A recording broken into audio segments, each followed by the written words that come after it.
Friends, मैं हूं शालू और आप सभी का स्वागत करती हूं ज्ञान ज्योति आशीष ट्यूटोरियल पे। हम अपनी इम्पॉर्टेंट क्वेश्चन की सीरीज़ दोबारा लेकर के आए हैं, जो 6 सीरीज़ है, जो इंडियन नेवी और एयरफोर्स एग्ज़ाम के लिए बहुत ज़्यादा इम्पॉर्टेंट है। स्टार्ट करते हैं क्वेश्चन नंबर 135, 135 नंबर का क्वेश्चन। नौसेना दिवस किस दिन मनाया जाता है? On which day is navy day celebrated? तो देखिए, नौसेना दिवस किस दिन मनाया जाता है? नौसेना दिवस 4 दिसंबर को मनाया जाता है। नौसेना दिवस 4 दिसंबर को मनाया जाता है। इसी के साथ आपको बताती हूँ मैं कि वायुसेना दिवस कब मनाया जाता है? वायुसेना दिवस कब मनाया जाता है? 8 अक्टूबर को। वायुसेना दिवस कब मनाया जाता है? 8 अक्टूबर को। और इसी के साथ दूसरा बताती हूँ, थल सेना दिवस ये कब मनाया जाता है? 15 जनवरी को। कब मनाया जाता है? 15 जनवरी को। तो देखिए, नौसेना दिवस मनाया जाता है 4 दिसंबर को, वायुसेना दिवस मनाया जाता है 8 अक्टूबर को और थल सेना दिवस मनाया जाता है 15 जनवरी को। Move to the next question number 136। Bharat में डाक सूचकांक प्रणाली की शुरुआत किस वर्ष हुई? In which year did the postal index system begin in India? तो भारत में जो है डाक सूचकांक प्रणाली की शुरुआत कब हुई? तो 1972 यानी कि 1972 में। कब हुई? 1972, 1972 डाक सूचकांक प्रणाली। Move to the next question number 137। Mahatma Gandhi ने सत्याग्रह क्रियाविधि सबसे पहले कहाँ प्रस्तुत की थी? जो महात्मा गांधी थे, उन्होंने सत्याग्रह की क्रियाविधि सबसे पहले कहाँ शुरू की थी? वैसे तो उन्होंने सबसे पहले सत्याग्रह साउथ अफ्रीका में करा था, लेकिन इंडिया में कहाँ पर किया था उन्होंने? तो इंडिया में उन्होंने 4 ऑप्शन है यहाँ पर। इंडिया में उन्होंने कहाँ पर किया था? तो इंडिया में उन्होंने चंपारण में। सबसे पहले कहाँ सत्याग्रह स्टार्ट किया था? तो चंपारण में। चंपारण कहाँ पर है? आप समझते हैं, जो ये चंपारण है वो कहाँ पर है? ये बिहार में है। ठीक है, कहाँ पर है? बिहार में। और सबसे पहले जो है यही इसी को पहला सत्याग्रह माना जाता है। जो ये चंपारण सत्याग्रह था, ये 1917 में शुरुआत हुई। तो ये शुरुआत हुई क्यों थी? महात्मा गांधी ने बिहार के जो किसान थे, जो चंपारण के, उनके साथ 1917 में ये पहला सत्याग्रह किया। ये अंग्रेजों के खिलाफ था। और अंग्रेजों के खिलाफ ये किस लिए था? 3 कठिया प्रथा अंग्रेजों ने शुरू की थी। 3 कठिया प्रथा, ये 3 कठिया प्रथा अंग्रेजों के द्वारा शुरू की गई थी। और ये इसी चीज का 3 कठिया प्रथा का विरोध करने के लिए 1917 में पहला सत्याग्रह चंपारण, जो बिहार में हुआ था। अब ये क्या था? वही नील की खेती के लिए जो है किसानों को परेशान किया जाता था अंग्रेजों द्वारा, तो इसी का विरोध करने के लिए गांधी जी के साथ किसानों का पहला सत्याग्रह आंदोलन था। Move to the next question number 138। राष्ट्रीय साक्षरता मिशन की शुरुआत कब हुई? When did the national literacy mission begin? तो राष्ट्रीय साक्षरता दिवस की शुरुआत कब हुई? तो राष्ट्रीय साक्षरता दिवस की शुरुआत हुई थी 1988, मतलब 1988 में। 1988 में। अब यहाँ पर राष्ट्रीय साक्षरता मिशन की शुरुआत कब हुई थी? 1988 में। Move to the next question number 139। Mahatma Gandhi ने वर्ष 1916 में साबरमती आश्रम की स्थापना कहाँ करी थी? Where did Mahatma Gandhi establish the Sabarmati ashram in the year 1916? 1916 में साबरमती आश्रम कहाँ पर? अब साबरमती आश्रम जो है अहमदाबाद में है। अहमदाबाद कहाँ पर है? गुजरात में। तो साबरमती आश्रम कहाँ पर है? अहमदाबाद, गुजरात में। Move to the next question number 140। प्रथम गोलमेज सम्मेलन का आयोजन किस वर्ष किया गया? गोलमेज सम्मेलन मतलब फर्स्ट राउंड कॉन्फ्रेंस टेबल जो था, वो कहाँ पर किस वर्ष किया गया? तो देखिए, 3 गोलमेज सम्मेलन हुए थे। कितने गोलमेज सम्मेलन हुए थे? 3 गोलमेज सम्मेलन हुए थे। तो यहाँ पूछा गया पहला कब हुआ था? तो पहला गोलमेज सम्मेलन, पहला फर्स्ट राउंड टेबल कॉन्फ्रेंस कब हुआ था? 1930 में, 1930 में। कब हुआ था? 1930 में। और टोटल 3 गोलमेज सम्मेलन हुए थे। Move to the next question 141। सर्वप्रथम किसने स्वराज शब्द का प्रयोग किया था? वो first use the word Swaraj. तो स्वराज शब्द का प्रयोग सबसे पहले किसने किया था? तो स्वराज शब्द का प्रयोग सबसे पहले जो है किसने किया था? स्वामी दयानंद सरस्वती ने। किसने किया था? स्वामी दयानंद सरस्वती ने।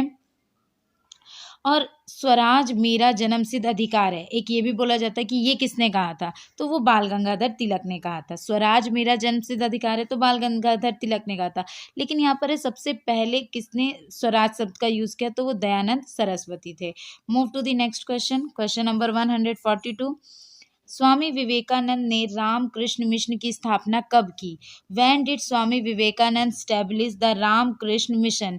तो अब ये रामकृष्ण मिशन क्या था, तो रामकृष्ण जो थे वो स्वामी विवेकानंद के गुरु थे। स्वामी विवेकानंद रामकृष्ण के शिष्य थे। तो विवेकानंद ने रामकृष्ण मिशन की शुरुआत की, लेकिन किस वर्ष की, तो उन्होंने रामकृष्ण 1897 में की। कब की? 1897 में।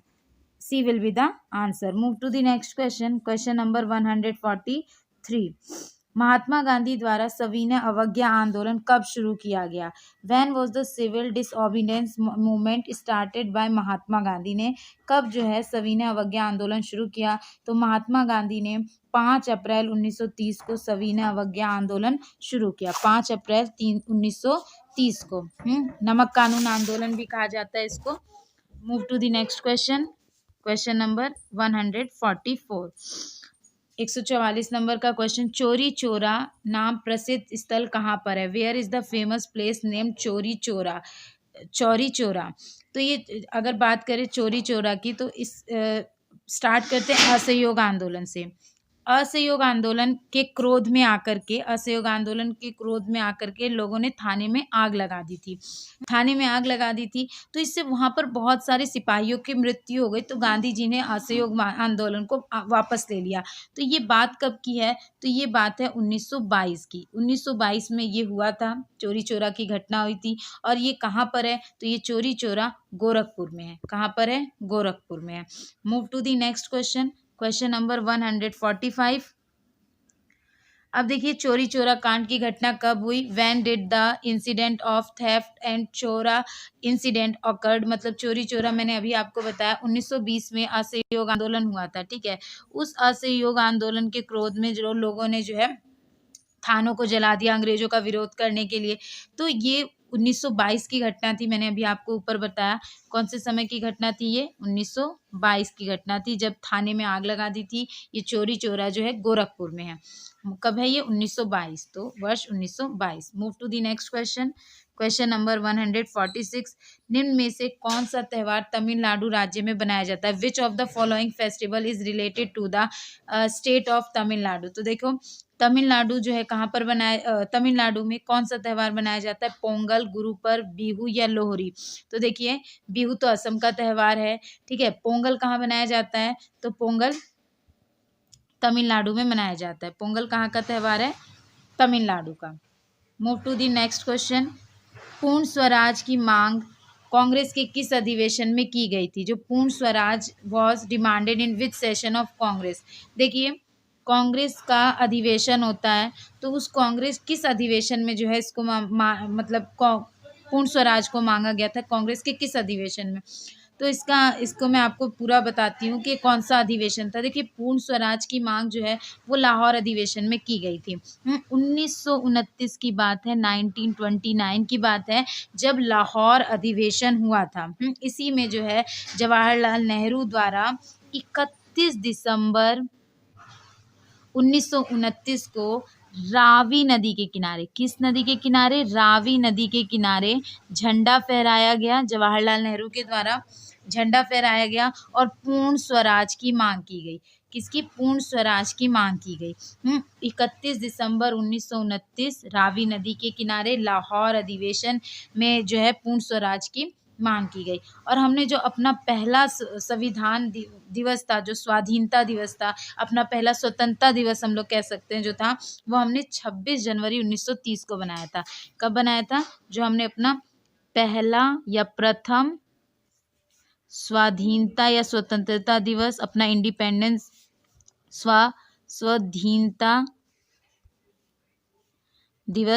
स्वाधीनता दिवस कब मनाया था? 26 जनवरी 1930 को। 26 जनवरी 1930 को। तो पूर्ण स्वराज की मांग कांग्रेस के किस अधिवेशन में हुई थी? लाहौर अधिवेशन 1929 में। Move to the next question, question number 148। Mahatma Gandhi द्वारा संचालित पहला किसान आंदोलन कौन सा था? तो मैंने ऊपर आपको एक कहानी बताई थी, वो था चंपारण आंदोलन। ये बिहार में है चंपारण, बिहार में है चंपारण, और यही जो है उनका पहला किसान आंदोलन था। किसके खिलाफ था? ये अंग्रेजों के खिलाफ था। कौन सा कानून अंग्रेज लेकर के आए थे? बिहार के लोगों ने उसका विरोध किया, किसानों ने। तो 3 कट्ठिया प्रथा थी कि मतलब नील की 3 कट्ठे जमीन पर तो नील की खेती करना है। जबरन नील की खेती किसानों के द्वारा करवाई जाती थी, जिससे उनकी जमीन खराब हो जाती थी। तो किसानों के द्वारा ये आंदोलन किया गया। महात्मा गांधी ने इसमें पहला ये सत्याग्रह था, महात्मा गांधी का पहला किसान आंदोलन था। तो ये कहाँ था? चंपारण आंदोलन। Move to the next question. Question number 148। निम्नलिखित में से किस राज्य की सीमा से राजस्थान सटा हुआ नहीं है? अब बोला गया किससे सटा हुआ नहीं है। तो देखिए राजस्थान जो है उसकी सीमाएं गुजरात के पास भी लगती है, बिल्कुल राजस्थान के नीचे ही गुजरात है, ठीक है। राजस्थान के पास उत्तर प्रदेश है, ठीक है, हरियाणा है। राजस्थान की सीमाएं किस क्षेत्र से नहीं लगती हैं? तो महाराष्ट्र से राजस्थान की सीमाएं नहीं लगती हैं। कहाँ से नहीं लगती हैं? महाराष्ट्र से। Move to the next question. Question number 150। Nagaur मेला भारत के किस राज्य में आयोजित होता है? जो नागौर मेल fair is held in which state of India? Bharat के, ठीक है, भारत के। यहाँ आएगा कि नागौर जो मेला है वो भारत के किस क्षेत्र में आयोजित होता है? भारत के। तो वो जो है नागौर जो है वो राजस्थान में, राजस्थान की जगह है नागौर। अच्छा, एक नागौर से मैं बताऊं, जो राजस्थान में नागौर हम पढ़ रहे हैं, नागौर, नागौर में ही सबसे पहले जवाहरलाल नेहरू द्वारा पंचायती राज व्यवस्था लाई गई थी। कौन सी? पंचायती राज व्यवस्था, ठीक है। पंचायती राज व्यवस्था जो है नागौर जिले में सबसे पहले कहाँ पर है? ये राजस्थान में, ठीक है। Move to the next question. Question number 151। Gita Rahasya नामक प्रसिद्ध पुस्तक की रचना किसने की? Who wrote the famous book Gita Rahasya. तो गीता रहस्य की जो गीता रहस्य जिसने लिखा वो थे बाल गंगाधर तिलक। क्या नाम है? बाल Gangadhar Tilak. Gita Rahasya. Move to the next question. Swaraj हमारा जन्मसिद्ध अधिकार है और किसके द्वारा कहा गया? मैंने कहा स्वराज का सर्वप्रथम जो प्रयोग था वो भी मैंने ऊपर बताया आपको, और स्वराज हमारा जन्मसिद्ध अधिकार है वो भी मैंने आपको बताया। तो स्वराज हमारा जन्मसिद्ध अधिकार है, ये किसके द्वारा कहा गया था? मैंने ऊपर आपको बताया था, ये कहा गया था बाल गंगाधर तिलक। स्वराज मेरा जन्मसिद्ध अधिकार है और मैं इसे लेकर रहूंगा, बाल गंगाधर तिलक द्वारा। और इन्हीं की बुक है Gita Rahasya. Move to the next question. Question number 153। Bharat तक समुद्री मार्गों की खोज किसके द्वारा की गई? The sea route to India was discovered by. जो सी रूट था, जो समुद्री मार्ग था, वो किसके द्वारा खोजा गया? तो ये पुर्तगालियों के द्वारा। सी मार्ग को किसके द्वारा खोजा गया? पुर्तगालियों के द्वारा खोजा गया। Move to the next question. Question number 154। भारतीय सेना का निर्माण कब हुआ? When was Indian army formed? भारतीय सेना का निर्माण कब हुआ? तो 1847 में भारतीय सेना का निर्माण हुआ। 1847 में भारतीय सेना का निर्माण हुआ। Move to the next question. Question number 155। किसने कविता के लिए खुशवंत सिंह मेमोरी पुरस्कार जीता? वो has won the Khushwant Singh memorial award for poetry. जो लिखते हैं लोग, तो उसके लिए खुशवंत सिंह मेमोरियल पुरस्कार इसमें से किसको मिला? पोएट्री के लिए। तो पोएट्री के लिए किसको मिला था? अरुंधति सुब्रमण्यम को। किसको मिला था? अरुंधति सुब्रमण्यम को पोएट्री के लिए award Khushwant Singh memorial award मिला था। Khushwant Singh memorial award. Move to the next question. 156। प्रथम विश्व युद्ध के दौरान धुरी राष्ट्रों का नेतृत्व किसने किया? Who led the axis nations during world war first. अब देखिए फर्स्ट वर्ल्ड वार में धुरी राष्ट्र की बात आई। पहले तो बात करते हैं 1914 से लेकर 18 तक फर्स्ट वर्ल्ड वॉर चला। 1914 से 1918 तक प्रथम विश्व युद्ध चला। अब बात आती है धुरी राष्ट्र कौन थे, मित्र राष्ट्र कौन थे। तो प्रथम युद्ध की लड़ाई दो राष्ट्रों के बीच में थे। कुछ धुरी राष्ट्र में सम्मिलित थे और कुछ मित्र राष्ट्रों में सम्मिलित थे। तो बात करते हैं धुरी राष्ट्र कौन से थे और मित्र राष्ट्रों में कौन कौन थे। तो यहाँ पर बोला गया है, पहले मैं धुरी राष्ट्र की आपको लिस्ट बताती हूँ। धुरी राष्ट्र में कौन कौन थे? तो धुरी राष्ट्र में कौन कौन थे? ऑस्ट्रिया था धुरी राष्ट्र में। दो ग्रुप बन गए थे, मित्र राष्ट्र और धुरी राष्ट्र। ऑस्ट्रिया था, ऑस्ट्रिया ठीक है, हंगरी था, ये धुरी राष्ट्र थे, ऑस्ट्रिया था, हंगरी था, इटली था, ये धुरी राष्ट्र थे। और इन सबका नेतृत्व कौन कर रहा था? तो इन सबका नेतृत्व देखो, ऑस्ट्रिया भी था, हंगरी भी था, इटली भी था, थे तो तीनों, ये रहा तीनों धुरी राष्ट्र, चारों ही धुरी, इनका नेतृत्व कौन कर रहा था? तो जर्मनी इनका नेतृत्व कर रहा था। हेड शामिल ये चारों थे, लेकिन हेड कौन था? जर्मनी। नेतृत्व कौन कर रहा था? जर्मनी। तो यहीं पर मैं आप लोगों को एक और चीज बताती हूँ कि जो मित्र राष्ट्र थे, दो गुट थे, धुरी राष्ट्र और मित्र राष्ट्र। 1914 से 18 के बीच में जो फर्स्ट वर्ल्ड वॉर हुआ, तो मित्र राष्ट्र का भी नाम बता देती हूँ। इंग्लैंड था, यूएसए था, अमेरिका था, उसके बाद अमेरिका था, इंग्लैंड था, रूस था, फ्रांस था, ठीक है। तो ये मित्र राष्ट्र थे। और धुरी राष्ट्र ये चारों थे, और नेतृत्व कौन कर रहा था? जर्मनी कर रहा था। Move to the next question 157। ब्रह्मांड के सबसे गर्म ग्रह की खोज की गई है, उस ग्रह का नाम क्या है? जो the hottest planet in the universe has been discovered, what is the name of the planet? इस प्लेनेट का नाम क्या है? जो ब्रह्मांड में सबसे गर्म प्लेनेट है, उसका नाम है कैल्ट 9b। क्या नाम है उस ग्रह का जो बहुत गर्म है? KELT 9b। KELT 9b। Move to the next question, question number 158। Rihand बांध किस राज्य में है? In which state is Rihand dam? जो रिहंद बांध है वो किस क्षेत्र में है? तो वो यूपी यानी उत्तर प्रदेश में है, उत्तर प्रदेश में है रिहंद बांध। Move to the next question 159। निम्नलिखित में से कौन सी नदी ब्रिभंस घाटी से होकर गुजरती है? Which of the following river passes through विभ्रंस वैली? तो विभ्रंस घाटी से होकर के कौन गुजरती है? तो गोदावरी नदी जो है विभ्रंस घाटी से होकर के गुजरती है। Move to the next question. निम्न में से किसने आईने अकबरी और अकबरनामा पुस्तक लिखी? वो among the following has return the book आईने अकबरी और अकबरनामा? तो अकबरनामा बुक किसने लिखी? आईने अकबरी किसने लिखी? तो देखिए, अकबर की जीवनी, अकबर की जीवनी को ही अकबरनामा और आईने अकबरी में लिखा गया है। उसका काल, उसका राजपाट सब इनमें लिखा गया है। तो लिखा किसने है? तो अबुल फजल ने लिखा है। अबुल फजल। अगर बात करें किस हिंदी साहित्य के लेखन का, मतलब हिंदी साहित्य का स्वर्ण काल, तो वो अकबर का काल था, हिंदी साहित्य का स्वर्ण काल। मैंने पहले की वीडियो में एक बार आपको बताया था कि अगर हम लोग बात करें स्थापत्य कला का बेहतर काल, स्थापत्य कला किसके टाइम पे बहुत अच्छी थी? तो वो थी शाहजहां के टाइम पे। ठीक है, इसको मैं थोड़ा लिख रही हूँ, आप लोग समझ जाना। ठीक है, उसके बाद हमने चित्रकला जो थी, चित्रकला किसके टाइम पे उत्कृष्ट पर थी? तो वो थी जहांगीर के टाइम पर। ठीक है, ये इतने से आप समझ जाओगे। फिर है कि जो अगर मैं अकबर के टाइम पे बताऊं, तो साहित्य जो था, लेखन विभाग अकबर के टाइम पे स्टार्ट हुआ था।